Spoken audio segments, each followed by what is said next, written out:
الرحمن الرحیم الحمد للہ رب العالمین والصلاة والسلام علی سید الانبیاء والمرسلین نبینا محمد خاتم النبیین وعلی آلہ الطیبین الطاہرین واصحابہ الغر المیامین ومن تبعہم بإحسان الی یوم الدین اما بعد۔ آج ہم عمدۃ الاحکام کا درس حدیث نمبر 155 سے شروع کر رہے ہیں۔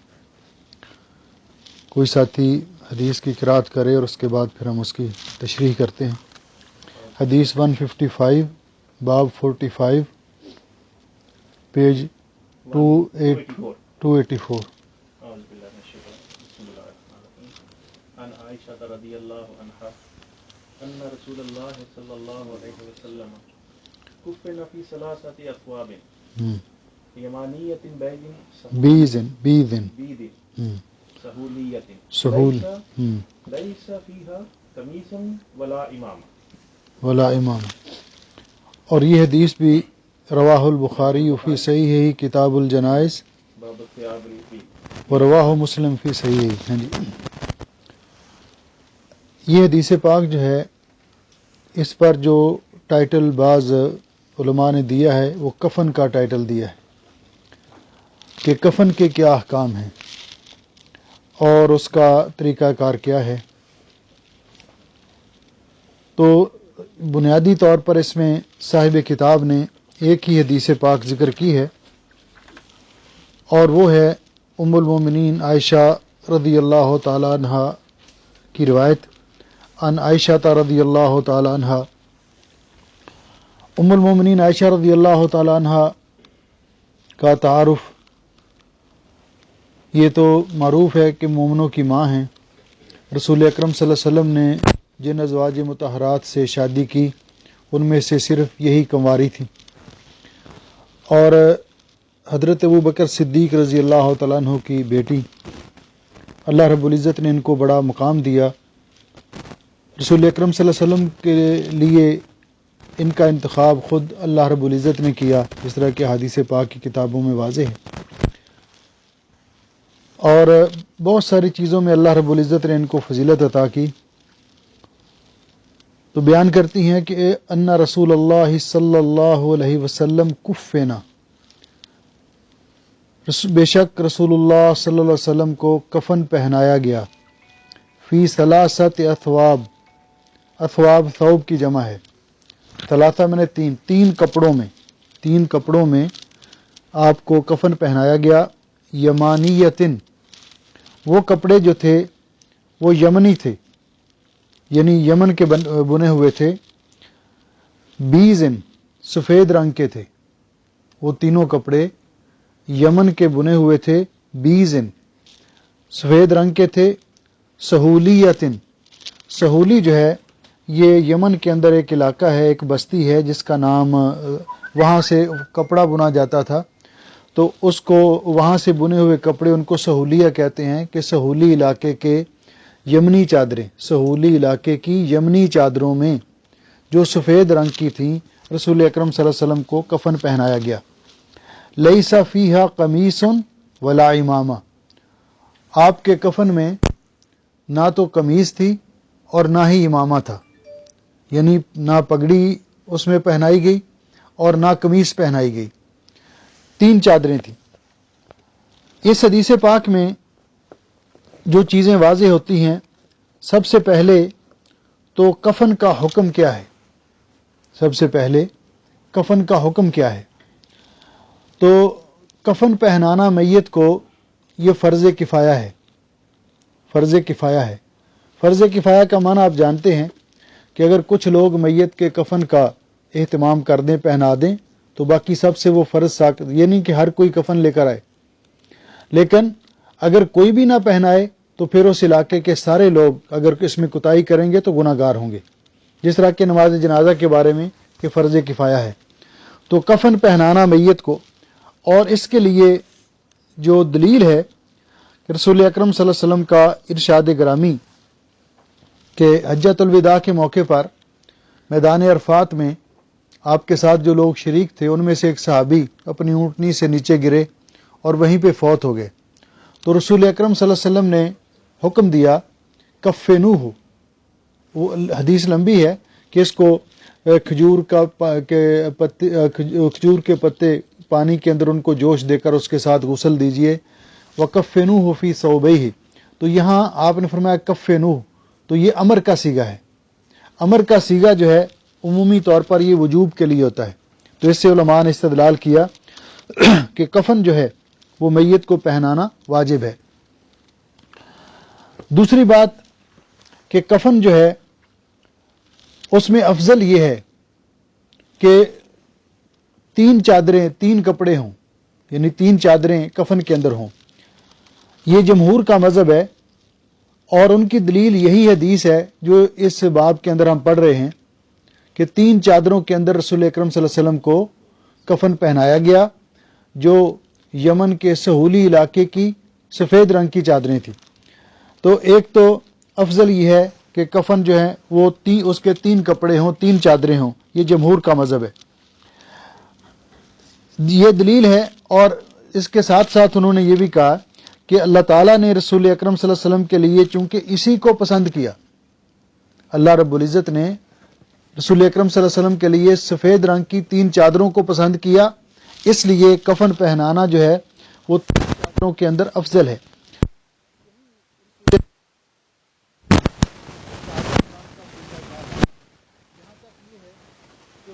کپڑوں کے اندر سفید چادروں کے اندر کفن پہنانا افضل ہے کہ سیدنا حضرت عبداللہ ابن عباس رضی اللہ تعالیٰ عنہما روایت کرتے ہیں کہ رسول اکرم صلی اللہ علیہ وسلم نے فرمایا البسوا من ثيابكم البياض. سفید رنگ کا لباس پہنا کرو، آپ اس کو پسند کرتے تھے. فإنها من خیر ثيابكم. یہ تمہارے بہترین لباسوں میں سے ہے. وکفنوا فیہا موتاکم. اور سفید کپڑوں کے اندر ہی اپنے فوت شدگان کو کفن دیا کرو. سفید کپڑوں کے اندر ہی اپنے فوت شدگان کو کفن دیا کرو. اسی طرح صحابہ اکرام رضوان اللہ علیہم اجمعین ان کا بھی یہی نقطہ نظر تھا، جیسا کہ حضرت ابو ہریرہ رضی اللہ تعالیٰ عنہ نے وصیت کی کہ کفنونی فی ثلاثۃ اثواب. مجھے 3 چادروں کے اندر کفن پہنائیے اور ان کے اندر مجھے لپیٹ دیجئے جس طرح کہ رسول اکرم صلی اللہ علیہ وسلم کو 3 چادروں کے اندر کفن پہنایا گیا تھا. اب یہ جو 3 چادریں ہیں، جمہور کا مسلک یہی ہے کہ یہی کفن مردوں کا بھی ہے اور یہی کفن عورتوں کا بھی ہے، خواتین کا بھی ہے، کیونکہ اس میں تفریق کے لیے کوئی واضح صحیح حدیث موجود نہیں. لیکن بعض علماء نے ام عطیہ رضی اللہ تعالیٰ عنہ کی حدیث کے پیش نظر، جس کو اگرچہ اس کی سند ضعیف ہے، تو اس میں 5 کپڑوں کا ذکر ہے، خواتین کے لیے 5 کپڑوں کا ذکر ہے. تو انہوں نے خواتین کے لیے 5 کپڑوں کو مستحب کہا ہے. لیکن زیادہ تر علماء کہتے ہیں کہ یہ فرق والی حدیث کوئی واضح طور پر موجود نہیں ہے، لہذا جو کفن مردوں کو پہنایا جائے 3 چادریں وہی عورتوں کو پہنائی جائیں. کفن جو ہے اس کا کس طرح تیاری کی جائے گی، تو یہاں جو علماء نے اس کو تیار کرنے کا، کفن بنانے کا جو طریقہ کار بیان کیا وہ اس کتاب کے اندر میں نے تھوڑا سا اس کا ذکر کیا ہے کہ کفن کی چوڑائی کتنی ہوگی، لمبائی کتنی ہوگی. کفن کی چوڑائی کتنی ہوگی، لمبائی کتنی ہوگی. تو کفن کا سائز چوڑائی اور لمبائی میں میت کے سائز کے مطابق ہوگا، میت کے سائز کے مطابق ہوگا. اب مثال کے طور پر کہ میت کے جسم کے عرض سے 2 چند زیادہ اور طول لمبائی میت کی لمبائی سے 1/3 زیادہ. کیا مطلب اس کا کہ میت کا جو جسم ہے، مثال کے طور پر میں عرض کر رہا تھا کہ مثال کے طور پر میت کا جسم اگر 30 سینٹی میٹر ہے چوڑائی میں، تو وہ کفن جو ہوگا اس کی چوڑائی 90 سینٹی میٹر ہوگی، 30 دائیں طرف اور 30 بائیں طرف، کیونکہ اس کے اندر کفن میت کو لپیٹنا ہے. اور میت کا طول اگر 50 سینٹی اسی طرح اگر میت کا قد 180 سینٹی میٹر ہے، 180 سینٹی میٹر ہے، تو اس میں 60 سینٹی میٹر کا اضافہ کیا جائے گا 30 سر کی طرف اور 30 پاؤں کی طرف، 30 سر کی طرف اور 30 پاؤں کی طرف، کیونکہ وہ اس پر بند باندھنے کے لیے، اس پر بند باندھنے کے لیے. تو یہ ایک اندازہ ہے عام طور پہ کفن کی تیاری کے وقت اس چیز کا خیال رکھا جائے کہ وہ کفن جو ہے میت کے جسم کی چوڑائی سے 2 چند ہو، یعنی دائیں طرف بھی اتنا، درمیان میں میت کو رکھا جائے، اور 30 سینٹی میٹر جو ہے وہ سر کی طرف زیادہ ہو اور 30 پاؤں کی طرف زیادہ ہو میت کے قد کو چھوڑ کر. تو یہ کفن بنانے کا جو طریقہ علماء نے لکھا ہے، یہ کفن جو ہے اس لیے علماء نے لکھا ہے کہ کفن کے لیے ضروری ہے کہ وہ کفن جسم کو پورے کور کرنے والا ہو، وہ کفن جسم کو کور کرنے والا ہو.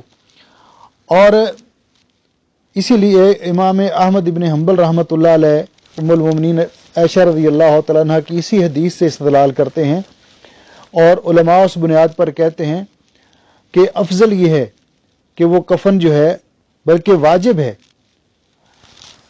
کہ وہ کفن جو ہے میت کے جسم کو، پورے جسم کو ڈھانپنے والا ہو. دوسری چیز یہاں بیان کی گئی، لیس فیہا قمیص ولا امامہ، اس کفن کے اندر کسی کا کوئی قمیص نہیں اور کوئی امامہ نہیں. یعنی میت اگر فوت ہو جائے تو میت کو جو کفن پہنایا جائے گا وہ چادریں ہوں گی، وہ چادریں ہوں گی 3 چادریں، اور ان چادروں کے علاوہ نہ قمیص ہوگی اور نہ امامہ ہوگا. بعض علماء نے اس کو مستحب کہا ہے، قمیص کو، صرف امامہ کو کسی نے بھی مستحب نہیں کہا، قمیص کو. لیکن رسول اکرم صلی اللہ علیہ وسلم کو جس طرح کفن پہنایا گیا وہی افضل ہے کہ 3 چادریں. اب وہ 3 چادریں جو ہیں ان کی وضع کیا ہوگی، ان کے اندر میت کو کس طرح لپیٹا جائے گا، تو اس کا تذکرہ کرتے ہوئے کہ سب سے پہلے تو میت کو جب غسل دیا جائے گا تو غسل دیتے وقت، غسل کا طریقہ آگے اس میں آئے گا تو ہم بیان کریں گے. غسل دیتے وقت سب سے پہلے اس چیز کا خیال رکھا جائے کہ میت کے سطر کا خیال یہ سب سے ضروری ہے. اس لیے علماء نے کہا ہے کہ بہتر ہے کسی چھت والی چیز کے نیچے، کوئی کسی روم میں یا اوپر جس چیز کے چھت ہو اس کے نیچے میت کو غسل دیا جائے. اور میت کو غسل دیتے وقت جو چیزیں انسان کو جن کا خیال رکھنا چاہیے وہ بھی اس باب کے اندر ذکر کی گئیں کہ میت کو غسل دینے کے لیے سب سے پہلے جو چیزیں وہاں سامان موجود ہونا چاہیے، جو سامان موجود ہونا چاہیے، تو وہ سامان ایک تو پاک اور صاف پانی، جنہیں بیری کے پتوں کے میں ڈال کر، پتے ڈال کر جوش دیا گیا ہو اور اس کی حرارت نارمل ہو جتنا انسانی جسم برداشت کر سکتا ہے نہانے کے لیے. صابن یا شیمپو، کافور، روئی اور ڈسٹ بن، وہ جو کچرا ڈالنے کے لیے وہ بھی وہاں ہو، اور کپڑے یا ربڑ کے دستانے، یعنی دستانے جو غسل دینے والا ہے وہ دستانے پہنے، اور وہ کپڑے کے ہوں یا ربڑ کے ہوں، جو بھی میسر آئیں. غسل دیتے وقت سطر چھپانے کے لیے موٹا کپڑا جو ہے مردوں کے لیے کہ وہ ناف سے لے کر گھٹنوں تک رکھا جائے تاکہ اس کو پانی ڈالتے وقت، استنجا کرواتے وقت میت کا سطر ظاہر نہ ہو. اور عورت کا جو ہے، عورتیں غسل دیں گی، وہ کندھوں سے لے کر پاؤں تک وہ کپڑا عورت کے اوپر ڈالا جائے گا. ساتھ میت کے جسم کو خشک کرنے کے لیے کوئی تولیہ یا صاف کپڑا ہونا چاہیے. غسل کے لیے تختہ وغیرہ پر لٹا کر غسل کیا جائے جس سے پانی نیچے بہہ جائے، وہ پانی وہاں نیچے جمع نہ ہو. تو جب میت کو غسل دے لیا جائے اور وہ تولیہ جو ہے اس کے ساتھ خشک کپڑے کے ساتھ میت کو خشک کر لیا جائے تو پھر وہ کپڑا جو ہے وہ ڈال دیا جائے سطر والی جگہ پر، اور وہ کپڑا جو گیلا کپڑا ہے وہ نیچے سے کھینچ کر نکال لیا جائے، پاؤں کی طرف سے کھینچ کر نکال لیا جائے. پھر میت کو کفن، یہ ہم کفن پہنانے کا طریقہ، غسل کا طریقہ بعد میں ذکر کریں گے. تو میت کو کفن پہناتے وقت احترام کے ساتھ اور پردے کا خیال رکھتے ہوئے میت کو اس تختے سے جس پر غسل دیا گیا اٹھا کر وہ چارپائی یا جہاں میت کو لٹانا ہے اس کے اوپر وہ چادریں بچھائی جائیں. پہلے ایک چادر بچھائی جائے، سب سے پہلے جو ہے نا وہ نیچے جو بند ہیں وہ بچھائے جائیں. وہ بند 3 ہوں یا 5 ہوں یا جتنے مناسب کوئی سمجھے. تو سب سے پہلے وہ ازار بند جن کے ساتھ وہ کفن کو اوپر باندھنا ہے وہ سب سے نیچے، اس کے اوپر پہلی چادر، پھر اس کے اوپر دوسری چادر، پھر اس کے اوپر تیسری چادر یہ بچھائی جائے اور میت کو ان کے عین سینٹر میں رکھا جائے. سر کی طرف سے بھی اتنی چادر زائد بچی ہوئی ہو اور پاؤں کی طرف سے بھی، اور سینٹر میں میت کو رکھا جائے. پھر میت کو خوشبو لگائی جائے، خاص کر جو سجدے والے اعضاء ہیں ان پر، اور اس کے بعد چادر جو وہ کفن ہے اس کو لپیٹا جائے. کیسے لپیٹا جائے گا؟ ہمیں حکم دیا گیا کہ ہم جو کام بھی کریں رائٹ سائڈ سے کریں، دائیں طرف سے شروع کریں. تو پہلے اوپر والی چادر جو ہے وہ دائیں طرف سے میت کے اوپر ڈال دی جائے گی. پھر اس کے بعد بائیں، یعنی میت کی جو دائیں طرف ہے اس کی چادر اوپر ڈال دی جائے گی، پھر بائیں طرف والی، پھر دوسری چادر، پھر تیسری چادر، اس طرح لپیٹ کر. تو ایسے جب ڈالیں گے تو لیفٹ سائڈ جو ہوگی میت کی ہوگی آخری چادر وہ اس کے اوپر آئے گی. تو پھر وہ جو ازار بند ہیں، جو نیچے جو کفن بند ہیں، ان کفن بند جو ہے ان کو باندھ دیا جائے گا، ایک سر کے اوپر، ایک کمر کے نیچے اور ایک پاؤں کے نیچے، یا اگر زیادہ بھی ہوں تو 5 بھی ہو سکتے ہیں، تو وہ ضرورت کے مطابق. تو اس طرح میت کو کفن پہنایا جائے گا. اسی طرح کفن پہنایا گیا رسول اکرم صلی اللہ علیہ وسلم کو بھی، اور صحابہ اکرام رضوان اللہ علیہم اجمعین بھی اسی پر ان کا عمل تھا. یہ کفن پہنانا واجب ہے، اور 3 کپڑوں کے اندر، 3 چادروں کے اندر کفن پہنانا افضل ہے. لیکن اس سے کچھ لوگ مستثنا ہیں کہ جن کو کفن یہ نہیں پہنایا جائے گا، بلکہ انہی کپڑوں کے اندر جن کے اندر ان کی وفات ہوئی ہے ان کو کفن پہنایا جائے گا. ان میں سے ایک ہے شہید. جو مارکے کے اندر میدان جنگ میں جو لوگ شہید ہو جائیں تو ان کو غسل بھی نہیں دیا جائے گا اور ان کو کفن بھی نہیں پہنایا جائے گا، بلکہ انہی کپڑوں کے اندر جن میں وہ فوت ہوئے ہیں ان کے اندر ان کو دفن کر دیا جائے گا، ان کو کفن پہنایا جائے گا. تو یہ لوگ، اس کی دلیل کیا ہے کہ رسول اکرم صلی اللہ علیہ وسلم نے میدان احد کے اندر، جنگ احد کے اندر جو شہداء تھے ان کے بارے میں حکم فرمایا تھا کہ زملوہم فی ثیابہم، ان کے انہی کپڑوں میں ان کو کفن پہنا دیجئے، ان کے انہی کپڑوں کے اندر ان کو کفن پہنا دیجئے. دوسرا جو ہے اس سے مستثنا وہ ہیں محرم، جو حالت احرام میں فوت ہوا ہو، اس کو بھی 3 چادروں کے اندر کفن نہیں پہنایا جائے گا، بلکہ رسول اکرم صلی اللہ علیہ وسلم نے حکم دیا کہ جب وہ محرم فوت ہوا تھا تو آپ نے فرمایا کفنوہ فی ثوبیہ، اس کو اس کی احرام کی چادر کے اندر کفن پہنا دیجئے. جو چادریں احرام کی اس نے پہنی ہوئی تھی انہی کے اندر کفن پہنا دیجئے. اور دوسرا ولا تخمروا راسہ، اور اس کا سر نہیں ڈھانپنا. جس طرح کہ محرم کے لیے زندہ ہو تو جو عمرہ کرنے کے لیے جائے یا حج کے لیے جائے احرام کی حالت میں ہو تو مرد کے لیے سر کا ڈھانپنا جائز نہیں ہے، اسی طرح جو میت ہے اس کا بھی سر نہیں ڈھانپا جائے گا. چہرے کے بارے میں علماء کا اختلاف ہے کہ کیا اس کا چہرہ ڈھانپا جائے گا یا نہیں. تو جس طرح کہ محرم جس نے احرام پہنا ہوا ہو وہ اپنا منہ چھپا سکتا ہے، اسی طرح علماء نے کہا ہے کہ بہتر یہ ہے کہ اس کا منہ جو ہے وہ ڈھانپ دیا جائے لیکن سر ننگا رہنے دیا جائے محرم اس کا. لیکن بعض کہتے ہیں کہ چونکہ یہ چہرہ بھی سر کے ساتھ اٹیچ ہے اس لیے اس کو بھی کھلا رہنے دینا چاہیے. لیکن جو معلوم ہوتا ہے کہ اگر اس کا علیہ السلام ورحمۃ اللہ منہ چھپا دیا جائے تو سر کو نہیں ڈھانپنا چاہیے. کفن کے بارے میں رسول اکرم صلی اللہ علیہ وسلم نے جو کچھ اور ہدایات دی کہ کفن جو ہے وہ سفید رنگ کا ہونا چاہیے، 3 کپڑوں میں ہونا چاہیے، اور اس کے ساتھ ساتھ اس کے اندر مبالغہ نہیں کرنا چاہیے فضول خرچی نہیں کرنی چاہیے.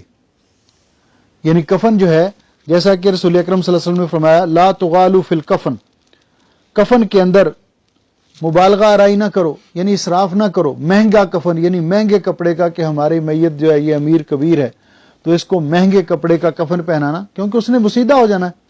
سفید ہونا چاہیے اور کاٹن کا ہو، جس طرح قطن ہوتا ہے کہ وہ جو سہولی کپڑے تھے وہ قطن کے ہوتے تھے، اور اسی طرح وہ بہت زیادہ مہنگا نہ ہو. اسی طرح کفن کے اوپر آیت الکرسی لکھنا، کفن کے اوپر پرنٹ کوئی چیز چادریں ڈالنا جن کے اندر تینوں کل لکھے ہوئے ہوں یا اس طرح کی چیزیں، تو ان سے بھی اجتناب کرنا چاہیے، کیونکہ رسول اکرم صلی اللہ علیہ وسلم سے اور آپ کے صحابہ کرام سے ایسا ثابت نہیں ہے. آپ نے سادہ کپڑوں کے اندر میت کو کفن پہنایا. اسی طرح عہد نامہ تحریر کرنا اور کفن کے اندر اس کو رکھنا، یہ بھی درست نہیں ہے، یہ بھی درست نہیں ہے. تو کفن جو ہے اس طرح سادہ ہو. اور پھر مرد حضرات کے لیے ریشم کا کفن وہ بھی جائز نہیں ہے. جس طرح زندگی میں ریشم مردوں کے لیے حرام ہے، اسی طرح مرنے کے بعد بھی ان کو ریشم کا کفن پہنانا یہ جائز نہیں. خواتین کے لیے بھی درست نہیں، کیونکہ اس میں اسراف ہے، فضول خرچی ہے. ان کے لیے بھی کفن جو ہے وہ سادہ ہی پہنانا چاہیے. عورت اسی لیے علماء امت عورت کے لیے ریشمی کفن کو مکروہ خیال کرتے ہیں، کیونکہ یہ اسراف کے زمرے میں آتا ہے. زندگی میں عورت کے لیے ریشم استعمال کرنا حرام ہے، ریشم استغفر اللہ جائز ہے. زندگی میں عورت کے لیے ریشم کا لباس پہننا جائز ہے، لیکن مرنے کے بعد اس کو ریشم کے کپڑے میں کفن پہنانا یہ درست نہیں ہے. جہاں تک خواتین کے کفن کا تعلق ہے تو اس کے بارے میں بھی علماء نے، جس طرح میں نے ذکر کیا کہ زیادہ تر علماء کا یہ خیال ہے کہ 3 لفافوں کے اندر، 3 چادروں کے اندر ہی اس کو کفن پہنانا چاہیے. اور بعض علماء نے کہا ہے کہ اگر 5 کپڑے بھی ہوں، خواتین کا کفن جو ہے 5 کپڑوں میں، تو یہ بھی مستحب ہے، یہ بھی مستحب ہے. ان 5 کپڑوں میں کیا ہوگا کہ جس طرح 2 چادریں ہوں گی، ایک ازار بند ہوگا، ایک قمیص ہوگی، وہ قمیص اور ایک دوپٹہ جس کے ساتھ سر کے بال لپیٹ دیتے ہیں. یہ 5 قسم کے، جس کو کفنی بولتے ہیں، کوئی قمیص بھی بولتے ہیں. اور یہ جو قمیص سلی ہوئی قمیص نہیں ہوگی، بلکہ وہ اس طرح کی ہوگی کہ ایک بڑی چادر کو درمیان میں سے جو گلے میں ڈالنے کے لیے اس میں اس طرح اس کو کاٹ دیا جائے گا اور ایک حصہ نیچے بچھا دیا جائے گا اور پھر اس کے سر میں ڈال کر دوسرا حصہ اوپر اس کے بچھا دیا جائے گا. پھر اس کے بعد جو چادریں ہیں وہ لپیٹ دی جائیں گی، اور جو 5واں کپڑا ہے جس کو خمار کہتے ہیں، اوڑھنی، اس کے ساتھ سر کے بالوں کو باندھ دیا جائے گا. اس کو بعض علماء کہتے ہیں کہ یہ بھی مستحب ہے، ایک طریقہ چلا آ رہا ہے شروع سے عورت کو 5 کپڑوں میں کفن دینے کا. لیکن اگر 3 کپڑوں پر اکتفا کر لیا جائے جس طرح مردوں کے لیے ہے تو یہ افضل ہے. یہ خواتین کا کفن، تو یہ جو حدیث تھی اس سلسلے میں اس کا یہ ذکر ہو گیا کہ میت کا کفن جو ہے افضل اور بہتر یہ ہے کہ وہ 3 چادریں ہوں، سادہ ہوں، سفید رنگ کی ہوں، اور انہی کے اندر کفن دیا جائے، عورتوں کو بھی مردوں کو بھی. لیکن اگر عورتوں کے لیے تہبند، دوپٹہ، قمیص اور 2 چادریں استعمال کر لی جاتی ہیں تو یہ بھی مستحب ہے. اس کے بعد اگلی حدیث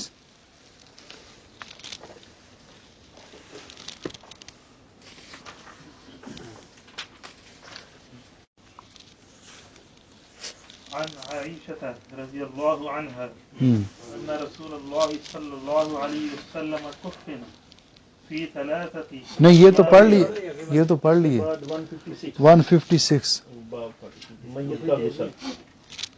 عن حتيجة الأنصارية قالت دخل علينا رسول الله صلى الله عليه وسلم حين توفيت ابنته زينب فقال اغسلنها ب3 أو 5 أو أكثر من ذلك إن رأيتن ذلك بماء وسدر واجعلن في الآخرة كافورا أو شيئا من كافور فإذا فرغتن فآذنني فلما فرغنا آذناه فأعطانا حقوه فقال أشعرنها إياه يعني إذاره وفي رواية أو سبعا وقال ابدأنا بمياه منها ومواضع الوضوء منها وأن أم عطية قالت وجعلنا رأسها ثلاثة قرون. اب میت کو غسل دینے کا طریقہ اور اس حدیث کا ترجمہ کرنے سے پہلے، کیونکہ اس کے اندر بڑی وضاحت کے ساتھ میت کو غسل دینے کا طریقہ ذکر کر دیا گیا ہے، تو سب سے پہلے کہ میت کو غسل دینا، میت کو غسل دینے کا جو حکم ہے شریعت میں کہ میت کو غسل دینا واجب ہے، میت کو غسل دینا واجب ہے، کیونکہ رسول اکرم صلی اللہ علیہ وسلم نے اس سلسلے میں جو بھی ارشادات فرمائے ان کے اندر امر کے صیغے استعمال کیے. السلام ورحمۃ اللہ. اور یہ بھی حتیٰ کہ محرم کو بھی حکم دیا گیا کہ وہ بھی اس کو بھی غسل دیا جائے گا، تو غسل دینا واجب ہے. مردوں کو غسل دیں گے، خواتین کو غسل دیں گے، لیکن دو فریق اس سے مستثنا ہیں. شوہر اپنی بیوی کو غسل دے سکتا ہے اور بیوی اپنے شوہر کو غسل دے سکتی ہے. اور پھر چھوٹا بچہ جو بلوغت کو نہیں پہنچا یا ابھی یعنی چھوٹی عمر میں 2-4 سال میں یا اس طرح فوت ہو گیا، تو اس کو خواتین بھی غسل دے سکتی ہیں اور مرد بھی غسل دے سکتے ہیں چھوٹے بچے کو. لیکن جو بالغ مرد ہیں یا بلوغت کے قریب پہنچے والے مرد ہیں اور یا جن کو یہ شعور ہے کہ جن کے یہ چیزیں جو مردوں والی واضح ہو چکی ہیں، تو ان کو مرد ہی غسل دیں گے، خواتین ان کو غسل نہیں دیں گی. اور یہ غسل دینا جو اس سلسلے میں کہ کون غسل دے گا، تو جن کا استثناء کیا گیا، تو اس کے لیے جو دلائل ہیں یہ پہلے ہم ذکر کر دیں تاکہ بات واضح ہو جائے کہ شوہر اور بیوی زوجین ایک دوسرے کو غسل دے سکتے ہیں. اس کے لیے سب سے پہلی حدیث تو ام المومنین عائشہ رضی اللہ تعالیٰ عنہ کی حدیث ہے جو مسند احمد کے اندر ہے. فرماتی ہیں کہ ان نبی صلی اللہ علیہ وسلم قال لها، نبی پاک صلی اللہ علیہ وسلم نے انہیں فرمایا تھا، لو متی قبلی، اگر آپ مجھ سے پہلے فوت ہو گئیں، لغسلتکی، تو میں آپ کو غسل دوں گا. اگر آپ مجھ سے پہلے فوت ہوئیں تو میں آپ کو غسل دوں گا. دوسری حدیث ام المومنین عائشہ رضی اللہ تعالیٰ عنہ کی جو ہے وہ یہ ہے کہ فرماتی ہیں کہ لو استقبلت من امری مستدبرت، اگر مجھے اس بات کا پہلے پتہ میرے ذہن میں آ جاتی یا پتہ چل جاتا جو بعد میں مجھے پتہ چلا، تو ما غسل رسول اللہ صلی اللہ علیہ وسلم الا نساؤہ، تو نبی علیہ الصلوۃ والسلام کو ازواج مطہرات ہی، نبی پاک صلی اللہ علیہ وسلم کی پاک ازواج ہی آپ کو غسل دیتی.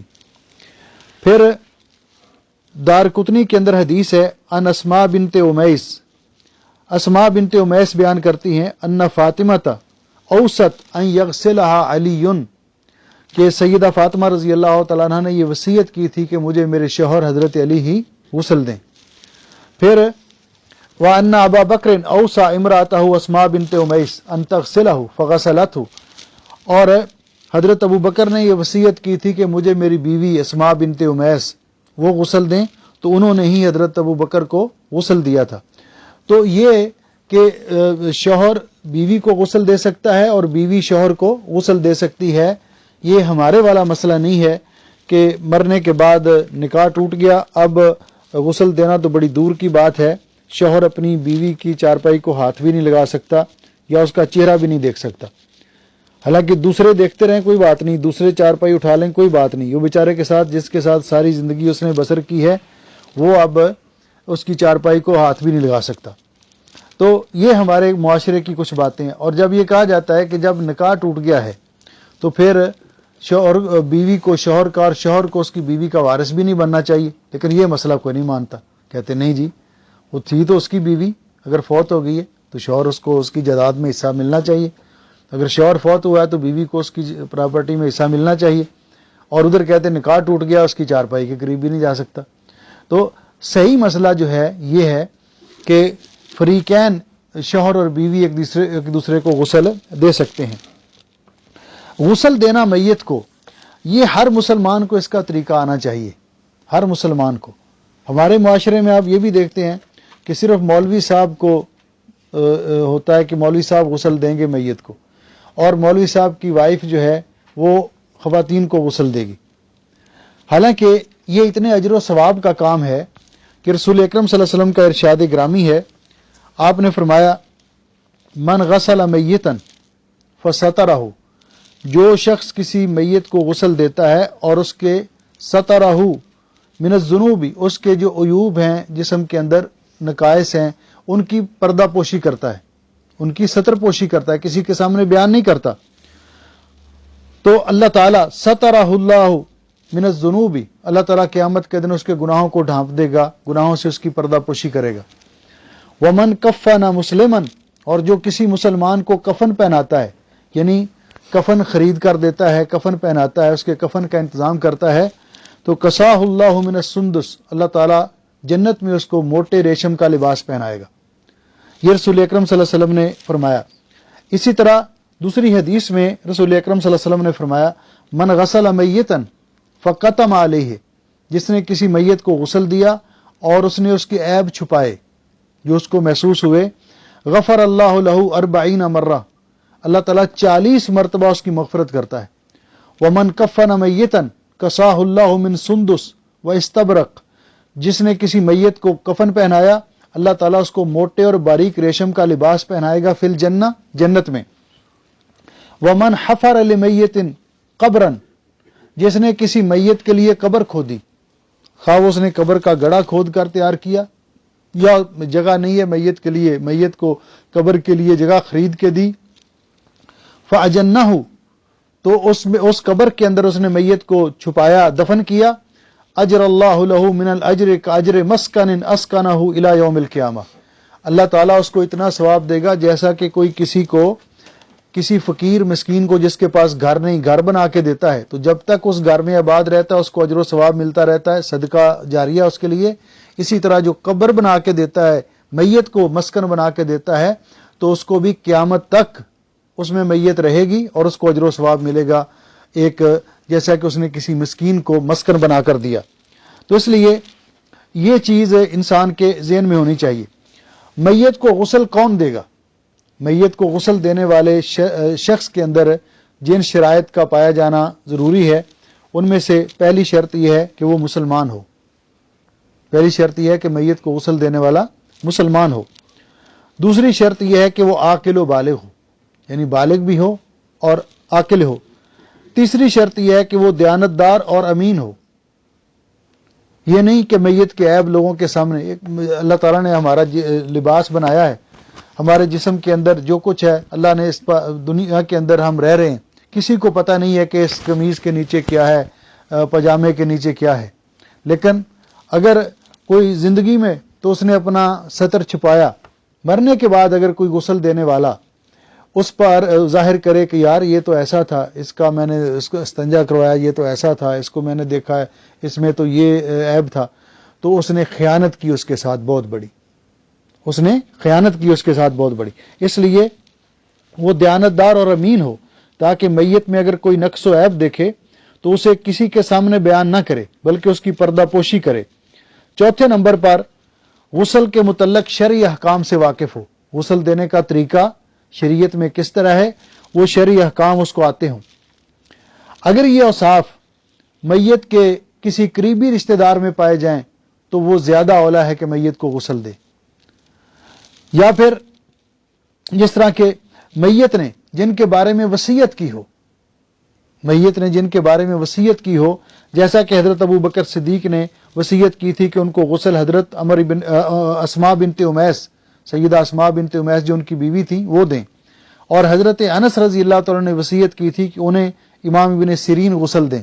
کوئی نیک آدمی کہ مجھے فلاں شخص غسل دے، میت وصیت کر جائے تو پھر اسی کو غسل دینا چاہیے.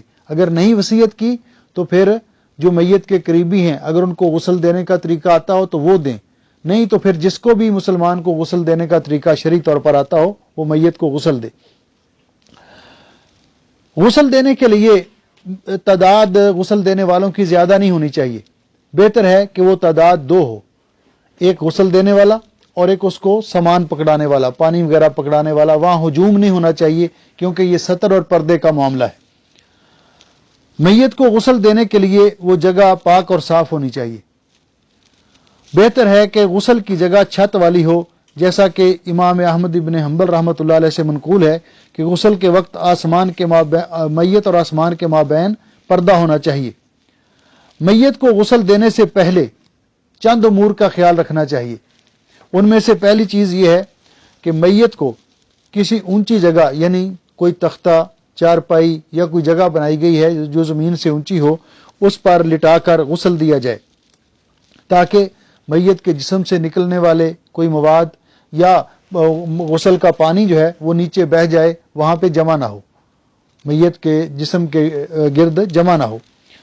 دوسری چیز کہ ستر پوشی کے لیے کپڑا ڈالا جائے، اور بالخصوص مرد کے لیے ناف سے لے کر گھٹنوں تک کا حصہ ڈھانپنا واجب ہے، اور عورت کو کندھوں سے لے کر پاؤں تک کا حصہ ڈھانپنا واجب ہے۔ میت کے کپڑے اتار دیے جائیں۔ تیسری چیز، میت کے جو کپڑے ہیں وہ اتار دیے جائیں۔ اگر آسانی سے اتارنا ممکن نہ ہو تو کینچی کے ساتھ ان کو کاٹ دیا جائے۔ کپڑے اتارنے کے لیے میت کو اٹھانا، بٹھانا، الٹانا پلٹانا یہ میت کی توہین ہے، یہ درست نہیں ہے۔ تو اگر آسانی سے اتر جائیں تو اتار لیے جائیں، وگرنہ کاٹ کر وہ کپڑے اتار لیے جائیں، اور پہلے دائیں طرف سے کاٹا جائے جس طرح، اور پھر بائیں طرف سے کپڑے وہ کاٹ کے اتار لیے جائیں۔ جس طرح زندہ شخص کی پردے والی جگہ شرمگاہ کو دیکھنا حرام ہے، اسی طرح میت کی ستر والی جگہ کو دیکھنا بھی حرام ہے۔ نبی پاک صلی اللہ علیہ وسلم نے فرمایا تھا، لا تبرز فخذک ولا تنظرن الی فخذ حی ولا میت، اپنی ران کسی کے سامنے ظاہر نہ کرو اور نہ کسی زندہ یا مردہ شخص کی ران کو دیکھو، کیونکہ یہ پردے کی جگہ ہے۔ میت کے اعضاء کو احتیاط اور نرمی کے ساتھ حرکت دی جائے اور سختی سے گریز کیا جائے، کیونکہ رسول اکرم صلی اللہ علیہ وسلم نے فرمایا ہے، کسر عظم المیت کا کسر عظم الحی فی الاسم، میت کی ہڈی کو توڑنا بھی اسی طرح گناہ ہے جس طرح کسی زندہ شخص کی ہڈی کو توڑنا گناہ ہے۔ اگر میت کے جسم پر زخم ہوں تو انہیں پانی میں ڈیٹول وغیرہ ملا کر ان زخموں کو اس کے ساتھ صاف کر دیا جائے غسل دینے سے پہلے۔ اگر خون بہ رہا ہو تو اس جگہ پہ پٹی کر دی جائے، اس کو باندھ دیا جائے۔ میت کے مصنوعی اعضاء وہ اتار لیے جائیں۔ مثلا اگر کسی کی مصنوعی ٹانگ لگی ہے تو وہ اتار لی جائے، مصنوعی دانت لگے ہیں اتار لیے جائیں اگر آسانی سے اتر سکتے ہوں۔ اگر کسی نے سونے یا چاندی کا دانت لگوایا ہے لیکن وہ اتر نہیں رہا تو زبردستی اس کو پلاس سے کھینچ کر ایسے نہیں کرنا چاہیے۔ آسانی سے اتر گیا تو ٹھیک ہے، نہیں اتر گیا تو اس کو اسی طرح رہنے دیں۔ آنکھوں میں لینز وغیرہ ہوتے ہیں، اگر وہ آسانی سے نکل آئیں تو ان کو بھی اتار لینا چاہیے۔ اور اسی طرح اگر جو اعضاء ہیں، لیکن یہ چیزیں اگر آسانی سے اتر سکتی ہوں، زور زبردستی نہیں کرنی چاہیے۔ میت کو غسل دینے کے لیے میت کو الٹا لٹانا جائز نہیں ہے، یعنی میت کی پشت یا کمر کو دھونے کے لیے میت کو الٹا لٹانا جائز نہیں ہے، بلکہ تھوڑا سا ایک سائڈ سے اونچا کر کے آدھے جسم تک اس کو دھو دیا جائے، پھر اسی طرح دوسری طرف سے، لیکن میت کو اوندے منہ لٹانا جائز نہیں ہے۔ غسل دیتے وقت میت کے ناک اور کانوں میں روئی وغیرہ رکھ کر انہیں بند کر دیا جائے، تاکہ ناک یا کانوں یا منہ کے ذریعے پانی اس کے پیٹ میں جا کر بعد میں کفن کو خراب نہ کرے، یعنی فضلات کی جگہ سے نکل کر بعد میں کفن کو خراب نہ کرے۔ غسل دینے کا طریقہ جو ہے، یہ غسل دینے سے پہلے ان چیزوں کا خیال رکھنا چاہیے۔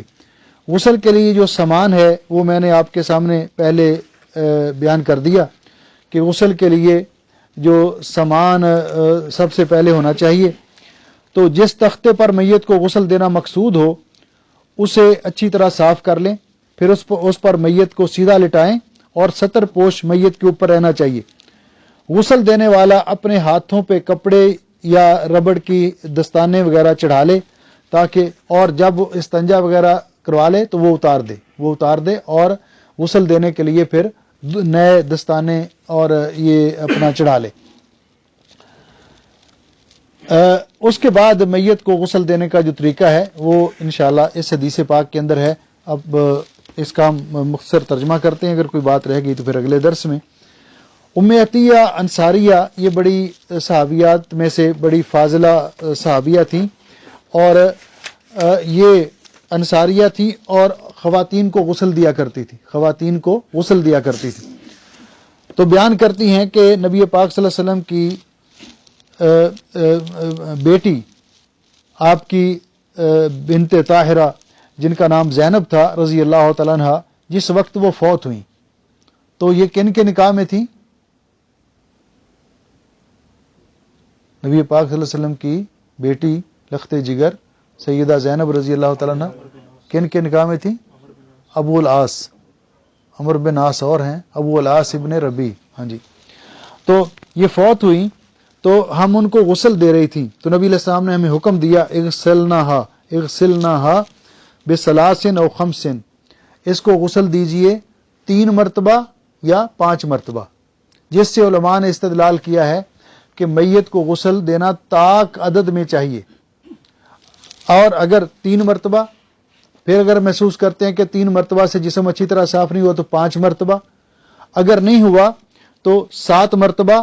آپ نے فرمایا کہ یہ میت کو غسل دینے پر والے پر منحصر ہے، جس طرح کہ آخر میں ہے وفی روایت او سبعا، 3 مرتبہ، 5 مرتبہ یا 7 مرتبہ. تو پھر فرمایا او اکثر من ذالک ان رأیتن ذالک، یا اس سے بھی زیادہ اگر آپ سمجھتی ہیں کہ مزید جسم کو غسل دینے کی یا دھونے کی ضرورت ہے تو زیادہ، اور ایک روایت میں 7 مرتبہ بھی آپ غسل دے سکتی ہیں. بماء و سدر، ذالک بماء و سدر، کیسا پانی ہو؟ ایسا پانی جس کے اندر بیری کے پتوں کو ڈال کر جوش دیا جائے تاکہ جسم سے میل کچیل اتر جائے اور جسم اچھی طرح صاف ہو جائے. جتنی مرتبہ بھی میت کے جسم کو دھویا جائے، 3، 5 یا 7، اس کے بعد وجعلنا فی الآخرۃ کافورا او شیئا من کافور، آخری مرتبہ جب میت کے جسم کو دھونا ہے تو اس میں کافور ملا لیا جائے، اس پانی کے اندر کافور ملا لیا جائے، جس سے اپنا خوشبو بھی ہوتی ہے اور میت کے جسم کی صفائی بھی اچھی طرح ہو جاتی ہے. فَإِذَا فَرَغْتُنَّ، جب آپ غسل دے لیں، میت کو غسل دینے کے بعد فارغ ہو جائیں، فَآذِنَّنِي، تو پھر مجھے اطلاع دیں کہ ہم نے غسل دے لیا ہے. تو فرماتی ہیں فَلَمَّا فَرَغْنَا آذَنَّاهُ، جب ہم غسل دے کے فارغ ہوئی نبی علیہ السلام کی لخت جگر کو، تو ہم نے آپ کو اطلاع دی کہ ہم نے غسل دے لیا ہے. فَآتَانَا حِقْوَاهُ، تو نبی علیہ السلام نے اپنا حقوہ کہتے ہیں اصل میں اس چادر کو جو انسان نیچے پہنتا ہے، تہبند. تو نبی پاک صلی اللہ علیہ وسلم نے اپنا تہبند جو آپ لائے تھے، جس کو آپ استعمال کرتے تھے، آپ نے وہ لا کر دیا. تو آپ نے فرمایا اشعرنہا، سب سے پہلے میری بیٹی کے جسم کے ساتھ یہ کپڑا لپیٹو، میرا جو آپ کا استعمال کردہ وہ تھا، جو آپ زیب تن فرمایا کرتے تھے. اس لیے کہ رسول اکرم صلی اللہ علیہ وسلم کی برکت کی وجہ سے، اور آپ نے اس کا حکم دیا. اشعرنہا یعنی ازارہ، یعنی اس کپڑے کے ساتھ میت کو جو جسم کے ساتھ سب سے پہلے اس کپڑے کو لپیٹیں. وفی روایت، اور ایک روایت میں او سبعا، یعنی 5 کے بعد 7 کا ذکر ہے کہ 7 مرتبہ دھوئیں. پھر فرمایا قال ابدأنا بمیامنہا، جب میت کو غسل آپ دیں تو دائیں طرف سے شروع کریں، رائٹ طرف سے شروع کریں. ومواضع الوضوء منہا، سب سے پہلے وضو والے اعضاء کو دھوئیں، سب سے پہلے وضو والے اعضاء کو دھوئیں. وَأَنَّ أُمَّ عَطِيَّةَ قَالَتْ وَجَعَلْنَا رَأْسَهَا 3 قرون، ام عطیہ فرماتی ہیں کہ ہم نے نبی پاک صلی اللہ علیہ وسلم کی لخت جگر کی بالوں کی 3 میڈیاں بنائیں، یعنی 3 حصوں میں ان کو تقسیم کیا. 3 قرون، اور کرن کا لفظ جو ہے عام طور پر میڈیوں کے لیے استعمال ہوتا ہے، یعنی اس کی بعض تفاصیل اس طرح بیان کرتے ہیں کہ 2 جو سائڈیں ہیں ان کو سامنے سینے پہ ڈال دیا، اور جو آخری تھا اس کو نیچے کمر کے اوپر ڈال دیا. تو اس طرح ہم نے ان کی میڈیاں بنائی تھی. تو اس کے اندر غسل دینے کا طریقہ جو بیان کیا گیا ام عطیہ رضی اللہ تعالیٰ عنہ نے، اس کا ذکر کیا گیا ہے. اب میت کو غسل دینے کا مفصل طریقہ اور اس کے بعد جو احادیث ہیں وہ اس سے متعلقہ ہیں، ان کو انشاءاللہ اگلے درس کے اندر، تاکہ آج کافی باتیں ہو گئی ہیں، ذہن میں رہ جائے تو اچھا ہے۔ اگلے درس میں ہم انشاءاللہ آخری 2 حدیثیں بھی پڑھیں گے اس باب کی، اور میت کو غسل دینے کا کمپلیٹ طریقہ وہ بھی انشاءاللہ بیان کریں گے۔ اللہ سبحانہ و تعالی آپ سب کا اور ہمارا اس مجلس میں شریک ہونا قبول و منظور فرمائے، اور اللہ تعالیٰ اس مجلس کو ہمارے لیے باعث برکت بنائے۔ آپ حدیث پاک کی محبت یہ دنیا اور آخرت میں خیر و برکت کا باعث ہے۔